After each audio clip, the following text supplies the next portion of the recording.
warahmatullahi wabarakatuh. Salam sejahtera untuk kita semua. Perkenalkan, nama saya Lezio Pitasari. Saya merupakan salah satu dosen yang ada di program studi Pendidikan Profesi Bidan Fakultas Ilmu Kesehatan Universitas Daya Bengkulu. Pada kesempatan kali ini saya akan menjelaskan terkait mata kuliah yang saya ampu, yaitu mata kuliah asuhan kebidanan pada pranikah dan prakonsepsi. Mata kuliah asuhan kebidanan pranikah dan prakonsepsi ini adalah salah satu mata kuliah pada semester genap dengan bobot 2 SKS, 1 SKS teori dan 1 SKS praktek. Adapun capaian pembelajaran mata kuliah ini adalah 1. Menjunjung tinggi nilai kemanusiaan dalam menjalankan tugas berdasarkan agama, moral, dan etika. 2. Berkontribusi dalam meningkatkan mutu kehidupan bermasyarakat, berbangsa, bernegara, dan kemajuan beradaban berdasarkan Pancasila. 3. Menghargai keanekaragaman budaya, pandangan, agama, dan kepercayaan, serta pendapat atau temuan orisinal orang lain. 4. Menunjukkan sikap bertanggung jawab atas pekerjaan di bidang keahlian secara mandiri. 5. Mampu menerapkan pemikiran logis, kritis, sistematis, dan inovatif dalam konteks pengembangan atau implementasi ilmu pengetahuan dan teknologi yang memperhatikan dan menerapkan nilai humaniora yang sesuai dengan bidang keahliannya. 6. Mampu menunjukkan kinerja mandiri, bermutu, dan terukur. 7.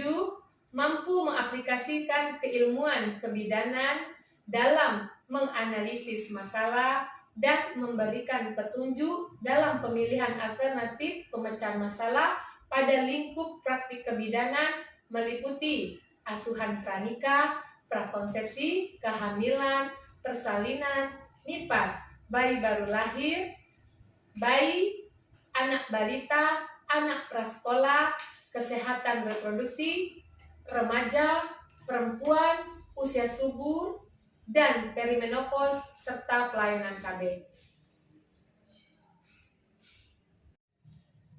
8. Mampu mendemonstrasikan tata laksana, konsultasi, kolaborasi, dan rujukan.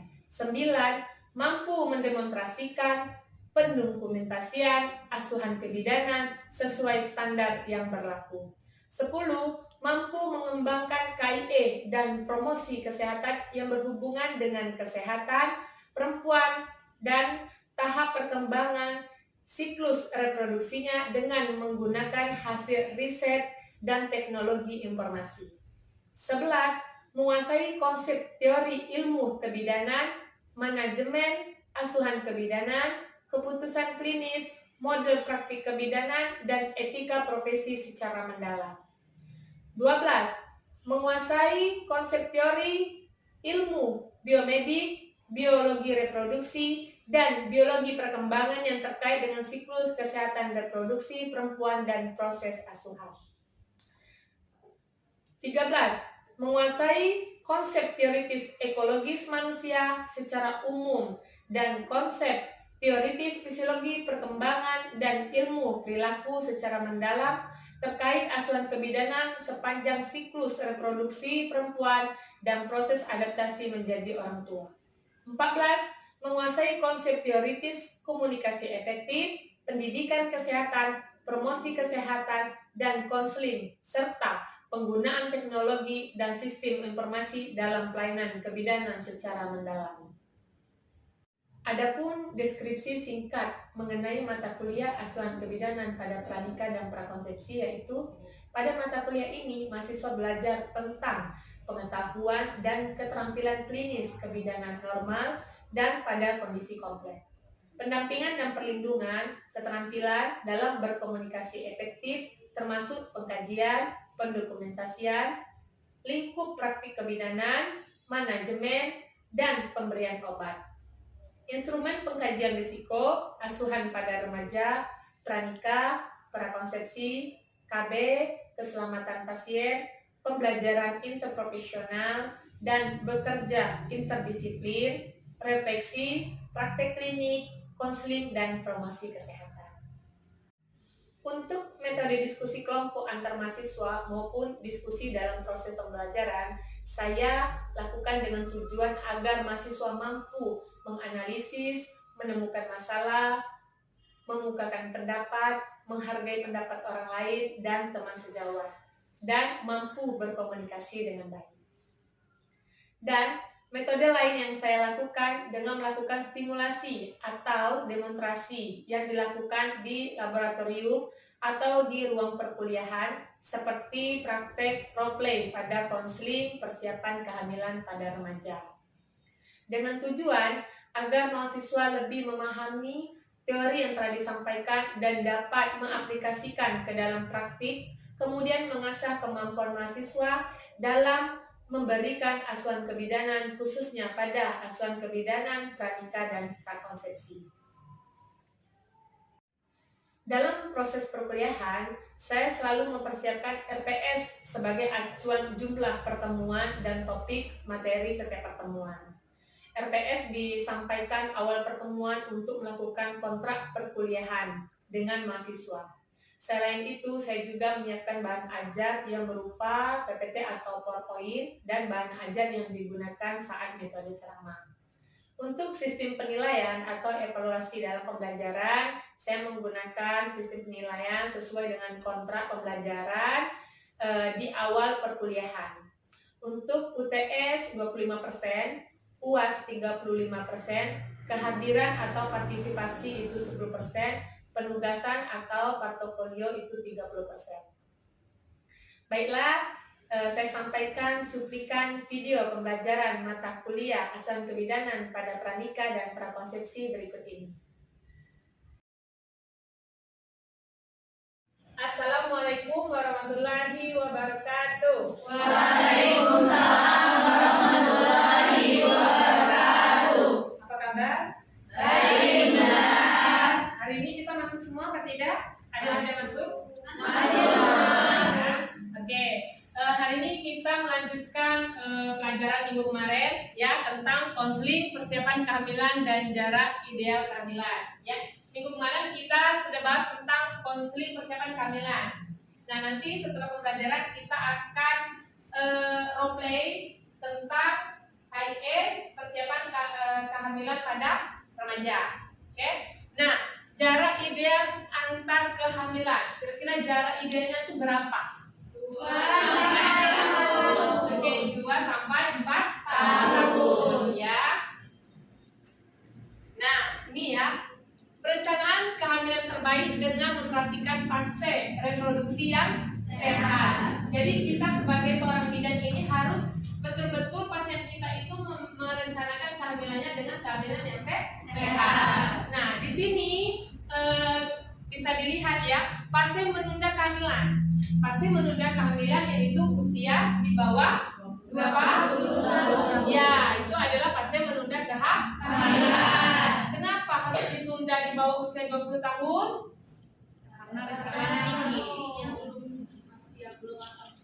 Karena reproduksinya belum matang. Oke, yang kedua adalah jarak antara dua kelahiran sebaiknya 2 sampai 4 tahun. Ya, itu adalah jarak yang ideal seseorang untuk menjarakkan kehamilan atau jarak antara anak pertama dan anak kedua.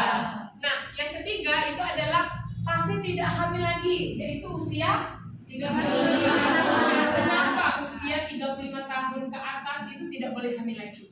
Karena berisiko. Ya, karena berisiko tinggi. Ya, salah satunya adalah faktor usia. Ya, oke. Nah, mencegah terjadinya 4 terlalu. Apa aja itu? Yang pertama, terlalu tua, terlalu dekat jarak kehamilan dan terlalu banyak anak. Jadi 4 kehamilan berisiko yang harus dihindari. Nah, ini adalah tugas kita sebagai seorang bidan. Bagaimana caranya kita menghindari 4 resiko ini, ya, untuk mensejahterakan seorang perempuan, ya. Ya, ini salah satunya adalah pernikahan dini, berkontribusi pada kehamilan di usia muda.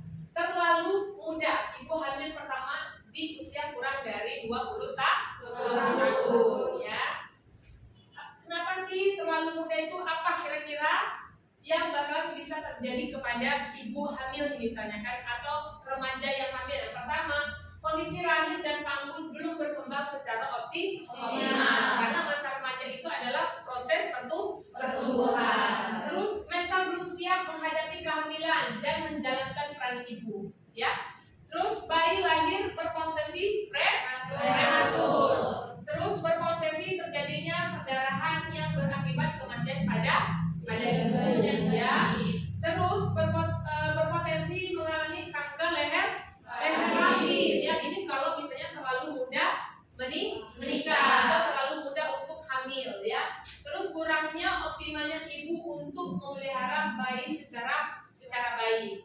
Nah, ini adalah salah satu resiko bagi seseorang yang melakukan pernikahan dini atau hamil di bawah usia 20 tahun. Begitu. Ya, silakan. Izin bertanya Bunda. Ya. Untuk di sini kan penjelasan mengenai terlalu muda berkaitan dengan pernikahan dini. Nah, selain itu apa saja dampak dari pernikahan dini dan bagaimana cara penanganannya? Oke, ya. Dampak dari pernikahan dini, ya. Ini adalah salah satu dampaknya dari pernikahan dini. Jadi dampak pernikahan dini itu ada 2. Apa aja? Nah, jadi dampaknya itu ada dampak biologis dan ada dampak psikologis. Dampak biologis salah satunya ini, ya, kondisi panggulnya yang belum matang, terus belum siap menghadapi persalinan atau kehamilan, reproduksinya yang belum matang, bisa terjadi salah satunya bisa BLR, prematur, anemia, ya. Itu adalah salah satu dampak biologis yang bisa terjadi pada saat ibu hamil, ya. Nah, kalau dampak psikologis, apa aja dampak psikologis? Saat menikah bisa terjadinya perceraian. Terus apa lagi? Bisa terjadi KDRT. Kenapa? Mereka masih sama-sama masih sama-sama di bawah umur, dan harusnya di usia mereka yang seperti ini mereka masih asik untuk bermain, untuk mencari jati diri, ya. Memang mereka belum pantasnya mereka mempersiapkan hal-hal yang seperti ini. Oke, gimana? Ya. Oke, lanjut ya. Izin bertanya Bun. Ya, silakan Vina. Bagaimana kita sebagai calon bidan untuk mencegah pernikahan dini? Pencegahan pernikahan dini, ya. Jadi memang tugas kita sebagai seorang tenaga kesehatan itu memang banyak sekali. Salah satunya bagaimana cara kita untuk mencegah, ya. Kalau kita harus menghapus itu tidak bisa, tapi biasanya kita itu mencegah agar pernikahan dini ini berkurang. Nah, caranya yang pertama itu kita harus melakukan penyuluhan. Mungkin kita bisa melakukan penyuluhan ke desa-desa, ya, bisa kita dibantu dengan kader atau perangkat desa di situ untuk melakukan penyuluhan bahaya pernikahan dini pada remaja, atau kita bisa melakukan penyuluhan remaja sehat itu yang seperti apa. Terus yang kedua mungkin di program-program yang ada di Puskesmas bisa untuk datang ke SMP atau ke SMA untuk melakukan penyuluhan tentang bahaya pernikahan dini atau misalnya bahayanya seks bebas. Nah, itu salah satunya itu yang bisa kita lakukan sebagai tenaga kesehatan. Atau misalnya kita bisa promosi lewat sosial media, kan. Apalagi zaman sekarang itu bisa menggunakan media apa aja untuk kita bisa mengajak remaja itu bagaimana hidup sehat, ya. Terus bisa mengajak remaja itu bagaimana berinovasi untuk mereka bisa menciptakan hari tua mereka yang lebih baik nanti, seperti itu, ya. Oke, ada lagi yang ditanyakan? Ya, silakan Delta. Ya, dari pernikahan dini tadi kan ada berbagai macam pernikahan. Nah, di sini pun kalau misalkan setiap orang itu kan punya hak untuk memilih kehidupannya. Nah, di sini kalau mereka dari keinginan mereka sendiri untuk menikah dini, kan seperti halnya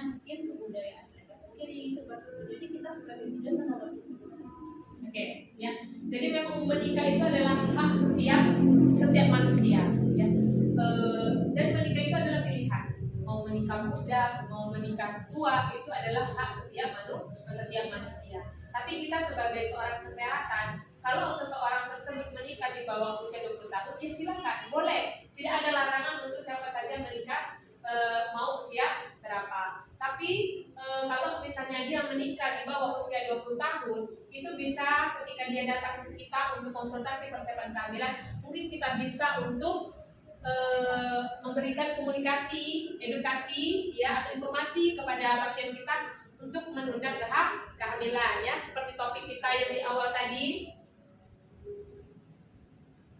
Nah, ya, pasien menunda kehamilan di usia 20 tahun. Jadi dia boleh kalau misalnya memang ada atau tradisinya menikah di bawah usia 20 tahun, tidak ada larangan. Cuman kita menganjurkan untuk menunda kehamilan supaya tidak terjadi dampak biologis yang telah saudara Tika tanyakan tadi, ya. Jadi kita itu sebagai seorang bidan itu hanya ingin memberikan kesehatan yang baik, ya, dan melahirkan bayi yang normal, sehingga generasi kita juga menjadi generasi yang baik. Nah, seperti itu, ya. Ada lagi yang ditanyakan? Tidak ada? Oke, kita lanjut ke, kalau tadi terlalu muda, sekarang kita ke terlalu tua. Kenapa sih terlalu muda nggak boleh, terlalu tua nggak boleh? Ya, nih, terlalu tua hamil, yaitu lebih dari usia 35 tahun. Yang kita ketahui bahwa usia reproduktif itu adalah 20 sampai 35 tahun. Itu adalah usia yang pas buat seseorang hamil, ya, karena apa? Kurangnya resiko. Nah, hamil dan melahirkan pada usia ini harus dihindari karena kesehatan dan fungsi rahim ibu sudah menurun. Kalau di bawah 20 tahun tadi belum siap sistem reproduksinya, kalau ini sistem reproduksinya sudah menurun. Yang kedua, berpotensi mengalami komplikasi medis dan pendarahan. Ya, pada usia 35 tahun ke atas bisa terjadinya hipertensi. Ya, terus apalagi preeklamsi. Terus apalagi preeklamsia, ya. Terus berpotensi ini, ya, preeklamsi KPD atau ketuban usia dini, dan bisa terjadi juga prematur. Ya, karena kenapa? Karena sistem fungsi rahim ibu sudah menurun, ya. Terus dampak penyebab kematian pada ibu dan bayi, ya. Terus berpotensi mengalami kanker rahim. Jadi makanya tidak boleh terlalu muda dan tidak boleh terlalu tua. Ya. Subsidi yang ditanyakan?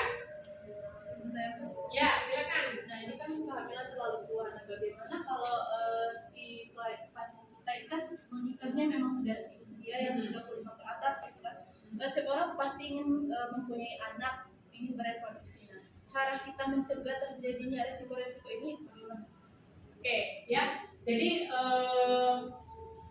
kalau misalnya hamilnya terlalu tua, terus karena menikahnya memang sudah tua, ya, dan memang pengen mempunyai keturunan, itu bisa, ya. Karena balik lagi kita tidak bisa mencegah seseorang untuk tidak hamil atau hamil. Kalau misalnya dia memang menikah di atas 35 tahun, ketika dia mau hamil itu harus berkonsultasi ke dokter obgyn, ya, konsultasi ke dokter obgyn. Terus ketika dia hamil, maka dia harus sering-sering untuk melakukan kunjungan, ya. Bisa minum vitamin, harus dianjurkan memang betul-betul gizinya cukup, terus istirahatnya yang cukup, ya. Terus memang kalau misalnya usia 35 tahun itu kita anjurkan untuk ke spesialis dokter obgyn, bagaimana caranya untuk bisa kehamilan yang sehat. Yang jelas itu vitamin dan mineralnya memang harus tercukupi pada ibu hamil supaya dampak-dampak yang ini bisa tidak terjadi. Itu bagaimana? Oke, kita lanjut lagi ke terlalu dekat. Kenapa tidak boleh terlalu dekat? Nah, ini ya, terlalu dekat. Nah, ini terlalu dekat jarak antara kanker pertama dengan berikutnya kurang dari berapa? Kurang dari 2 tahun, ya. Kenapa tidak boleh kalau kehamilan itu terlalu dekat? Yang pertama, kurangnya waktu ibu merawat dan menyusui bayinya. Jadi anak pertama tadi harusnya menyusui sampai 2 tahun, tapi sudah ada adiknya lagi, sehingga kakaknya harus di stop, ya. Jadi kurangnya waktu ibu untuk merawat dan menyusui bayi yang pertama. Terus yang kedua, berpotensi mengalami keguguran, ya, anemia, cacat bawaan, dan lahir prematur. Kenapa? Ada yang tahu? Karena rahimnya tadi belum sembuh. Ya, karena rahimnya tadi belum sembuh total, tapi sudah dibuahi kembali. Makanya bisa terjadi anemia, cacat bawaan, dan lahir prematur. Ya. Terus yang ketiga, pertumbuhan dan perkembangan bayi kurang optimal karena jarak kelahiran dengan anak sebelumnya terlalu dekat. Iya, karena anak itu ya sampai usia 2 tahun itu memang kita harus betul-betul memberikan kasih sayang kita kepada dia, terus memberikan nutrisinya cukup, karena kan menyusui itu sampai usia 2 tahun. Terus yang ketiga, perhatian dari orang tua kepada anak berbagi. Harusnya kan pasti anak 2 tahun itu masih pengen diperhatikan, dia udah mulai mau ngomong, ya kan, bicara, harus kita ajak komunikasi. Tapi karena udah ada adiknya, jadi ibunya tuh terbagi, ya, lebih fokus ke adiknya. Untuk terlalu dekat, ada yang ditanyakan? Ya, Bunda, silakan buka. di sini kalau misalnya ibunya itu sebenarnya ingin menjalankan kehamilan kan Bun, tapi ternyata kontrasepsinya itu terjadi kegagalan sehingga memiliki anak lagi. Nah, sehingga ibunya itu cemas Bun. Bagaimana kita sebagai bidan memberikan KIE untuk mengurangi kecemasan dari ibunya tersebut? Oke, ya. Jadi di sini berarti harus ada peran suami dan keluarga, ya, untuk mengurangi cemas pada ibu tersebut, ya, karena dia satu anaknya masih terlalu kecil. Jadi tugas kita sebagai seorang bidan melakukan KIE atau komunikasi informasi edukasi kepada keluarga dan suami untuk terus memberikan perhatian, kasih sayang baik kepada istri maupun kepada anak yang masih kecil. Dan juga kita kita juga mengajak keluarga untuk memberikan perhatian kepada ibu tersebut, memberikan support lah ya kepada ibu hamil tersebut.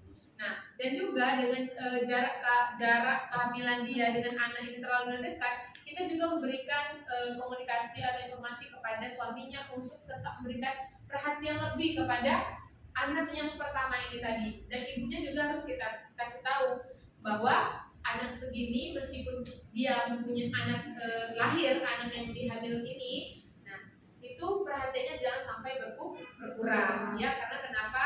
Kalau misalnya perhatian pada anak pertama berkurang, itu akan menimbulkan emosi pada anak tersebut, seperti itu, ya. Oke, ada lagi yang nanyakan? Kita lanjut ya. Nah, ini adalah terlalu banyak.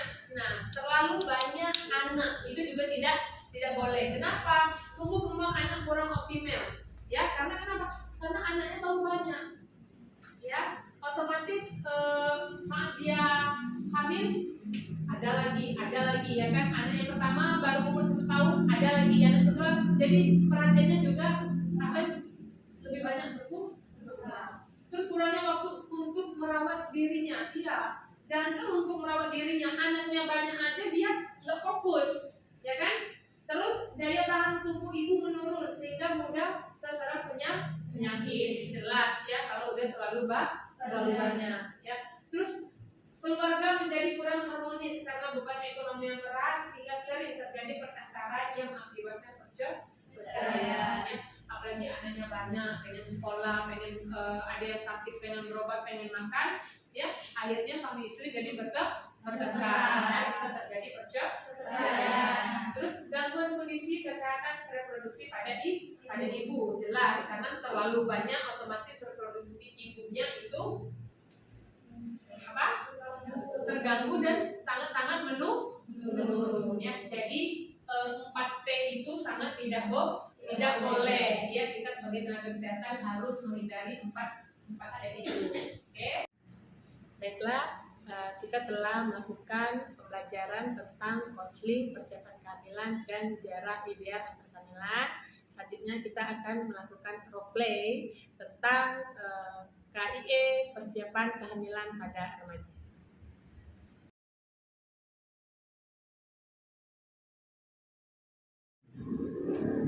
Assalamualaikum Bu. Ya, waalaikumsalam. Silakan Bu, Mbak.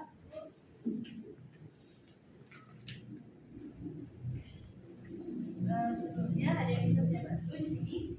Jadi saya mau konsultasi Bu untuk persiapan kehamilan. Oh iya, ya kita data dulu ya Mbak ya. Namanya siapa Mbak? Vika Bu, Oke, namanya. Umurnya berapa? 18 tahun.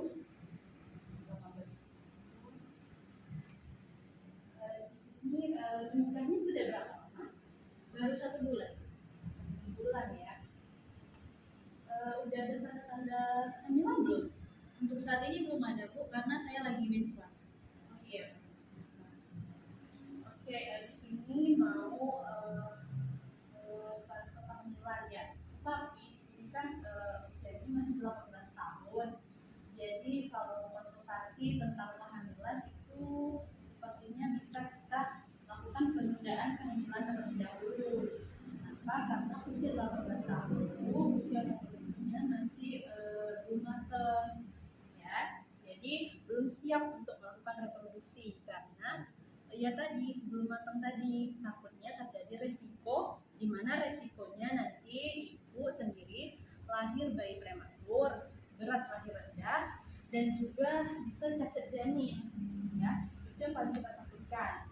Nah di sini kan suaminya nggak ada, di sini ada ibu dan Mbak ya. Iya. Nah nanti kalau misalkan konsultasi lagi dia tidak ada kesalahpahaman, boleh ajak suaminya. Ya mungkin minggu depan ataupun bulan depan setelah gaji selesai kan, itu datang ke sini lagi. Oke, usia Mbak ini masih di usia rentan, di mana 18 tahun ini belum siap untuk dilakukan pembuahan, ya, karena masa reproduksi itu yang baik itu 20 sampai 35 tahun ya Mbak ya. Jadi sekarang Mbak itu harus menunda kehamilannya terlebih dahulu. Ya mungkin dengan menggunakan kontrasepsi yang alami itu bisa dengan KB calendar mungkin ataupun media serviks ataupun menggunakan alat kontrasepsi mungkin yang paling mudah kondom mungkin ya, ataupun mbaknya bawa suaminya dulu ke sini ya untuk konsultasikan lagi untuk kesepakatan mudah menggunakan alat kontrasepsi yang mana gitu ya. Boleh mungkin minggu depan setelah mbaknya haid datang lagi ke sini mbak ya. Ya kira-kira mbaknya ada yang ingin ditanyakan nggak? Berarti nanti saya kesini lagi 1 minggu setelah nanti selesai haid ya Bu ya? Ya.